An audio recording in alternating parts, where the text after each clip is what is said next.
Hello friends, आज हम बात करने वाले हैं अपेंडिसाइटिस यानी कि अपेंडिक्स जो प्रॉब्लम होती है अपेंडिक्स में उसके बारे में। तो सबसे पहले जानते हैं इसके अपेंडिसाइटिस क्या होती है, अपेंडिक्स में क्या प्रॉब्लम होती है। और सबसे मेन चीज़ जो आपको किसी ने भी नहीं बताई होगी कि अपेंडिक्स का काम क्या है।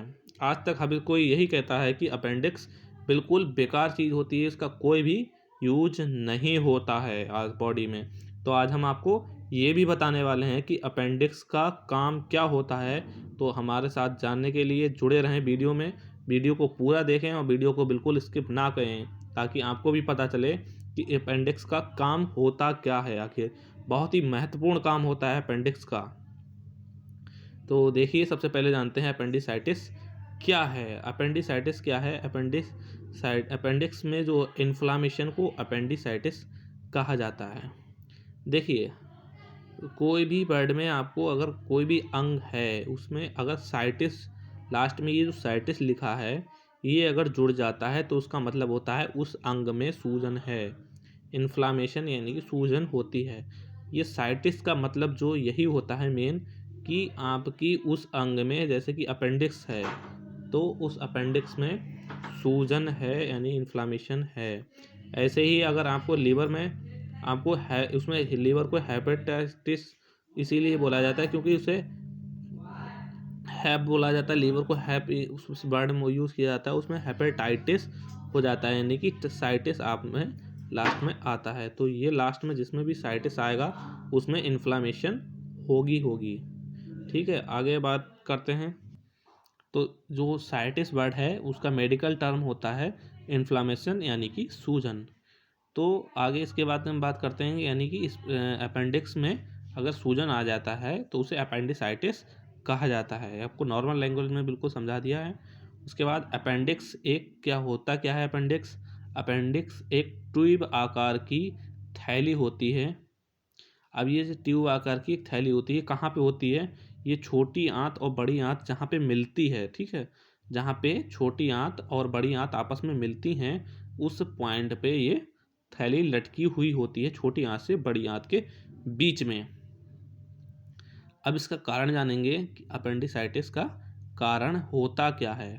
अपेंडिसाइटिस का कारण होता है स्मॉल इंटेस्टाइन से निकले हुए पॉइजन यानी कि जहरीले पदार्थों के ज़्यादा इकट्ठे हो जाने से अपेंडिसाइटिस का इन्फ्लामेशन हो जाता है। यानी कि स्मॉल इंटेस्टाइन में जितना भी खाना पच चुका है उसके बाद जब वो लॉन्ग इंटेस्टाइन बिग इंटेस्टाइन में बड़ी आंत में जब जाता है, छोटी आंत से बड़ी आंत में जब जाता है तब उस पदार्थ में जो भी फूड में यदि आपको पॉइजन की मात्रा है तो वो सारी आपकी अपेंडिक्स में जमा हो जाती है। अब धीरे धीरे क्या होता है, हमारा कोई भी खाने में से जितना भी पॉइजन है यानी जितना भी जहर है वो छोटी आंत से में तो एब्जॉर्ब होता नहीं। अब वो अगर बड़ी आंत में जाएगा तो वो वहाँ पे एब्जॉर्ब हो जाएगा क्योंकि वो लिक्विड फॉर्म में होता है उस समय।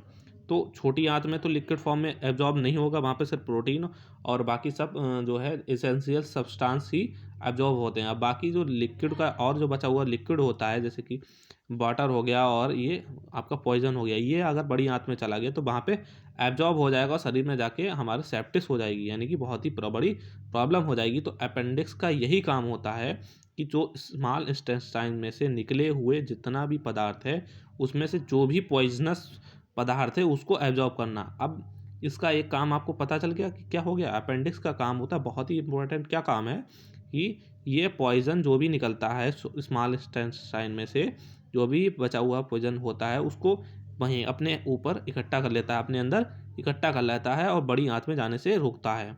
तो आप बताएं, खुद ही बताएं, ये काम हुआ या अपेंडिक्स का कोई काम हुआ या नहीं हुआ? बहुत से लोग कहते हैं कि अपेंडिक्स का कोई काम नहीं होता है, तो आप ये जान लें कि अपेंडिक्स का भी काम होता है।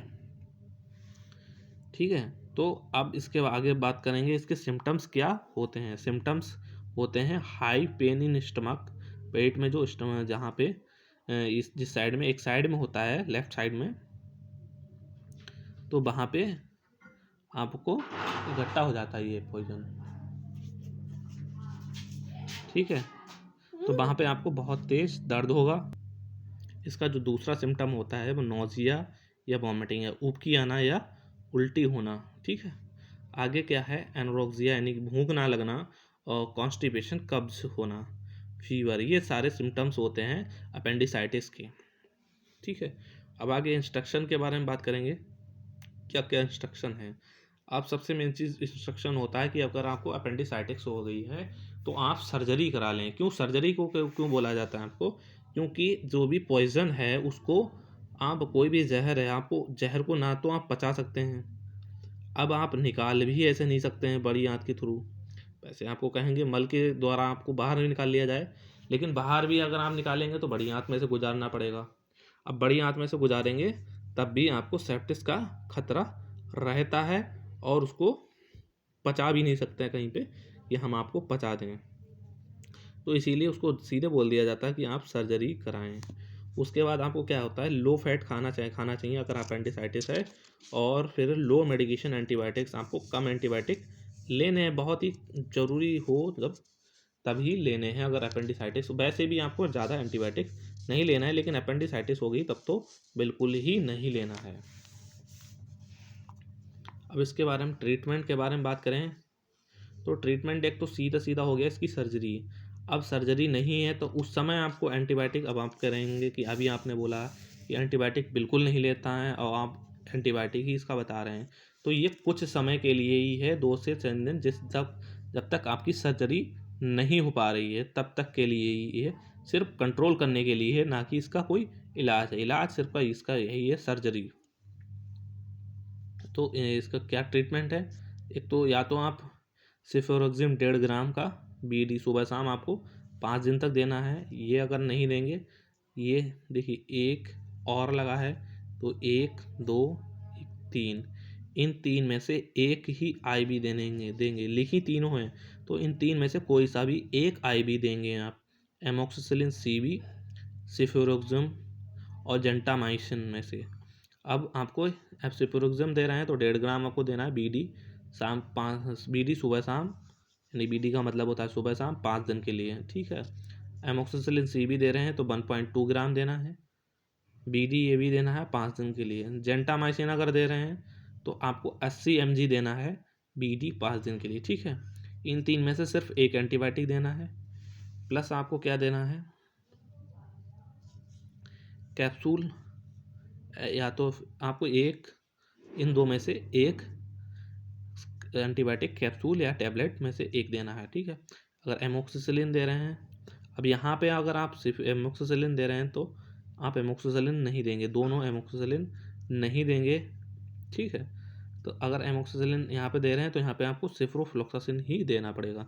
तो आप एमोक्सिसिलिन सीबी अगर वो यहाँ पे दिया तो एमोक्सिसिलिन सीबी नहीं देंगे, अगर सीबी नहीं दिया, एमोक्सिसिलिन सीबी नहीं दिया, कुछ और दिया, तो आप फिर आपको एमोक्सिसिलिन सीबी बीडी आपको देना है। एमोक्सिसिलिन सीबी लिख दिया तो ये जाहिर सी बात होगी 625 इसकी क्वांटिटी होगी, 625 mg, जिसमें 500 mg एमोक्सिसिलिन होता है और 125 mg क्लेबुलानेट होता है सीबी, यानी कि क्लेबुलानेट होता है इसका मान। ठीक है, तो 625 mg होगी। बीडी आपको देना है 10 दिनों के लिए, ये 10 दिन सिर्फ लिख दिए हैं, मैक्सिमम टाइम है ये। ठीक है, उसके बाद टैबलेट आपको देनी है सिप्रोफ्लोक्सासिन 500 mg बीडी 10 दिन के लिए, ये भी मैक्सिमम टाइम ही दिया है। अब इन दो में से एक चीज़ देनी है, प्लस आपको क्या देना है, सेफ्डिनिर 30 mg, सेफ्डिनिर आपको 30 mg देना है बीडी, ये भी बीडी है, ये 30 नहीं है, ये 300 है। ठीक है, ध्यान रखिए 300 mg है, बीडी आपको देना है 10 दिन के लिए मैक्सिमम टाइम। अब देखिए मेन चीज़ आपको क्या क्या बना है, तो एक इनमें से हो गया, दूसरा ये दो ये चीज़ें हो गई, एक इंजेक्शन, एक कैप्सूल या टैबलेट। ठीक है, दूसरा ट्रीटमेंट, 2 ट्रीटमेंट, और तीसरी टैबलेट ये है, तो 3 ही हुए हैं, ये लिखे 6-7 हैं, इसका मतलब ये 6-7 नहीं देना है, सिर्फ इनमें से 3 देना है। ठीक है, अब इन 3 में होने के बाद फिर आपको पेन कंट्रोल, यानी कि आपको पेन भी कंट्रोल करना है, भाई पेन हो रहा है उसको भी आपको कंट्रोल करना है, तो आप डाइक्लोफेनेक पोटेशियम का प्लस पैरासीटामोल ये आता है, तो इसको आपको देना है बीडी। ठीक है, बीडी यानी कि सुबह शाम।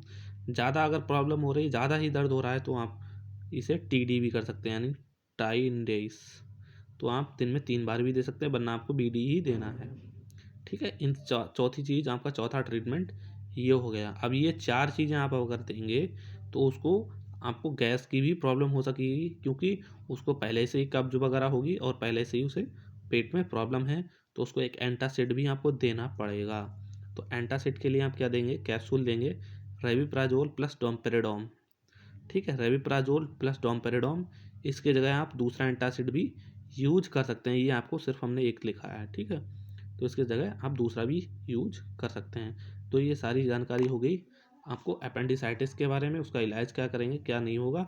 और सबसे महत्वपूर्ण चीज़ है, आपको अपेंडिक्स का वर्क क्या है ये आपको आज पता चल गया होगा। तो चैनल को लाइक करें, सब्सक्राइब करें और शेयर ज़रूर करें।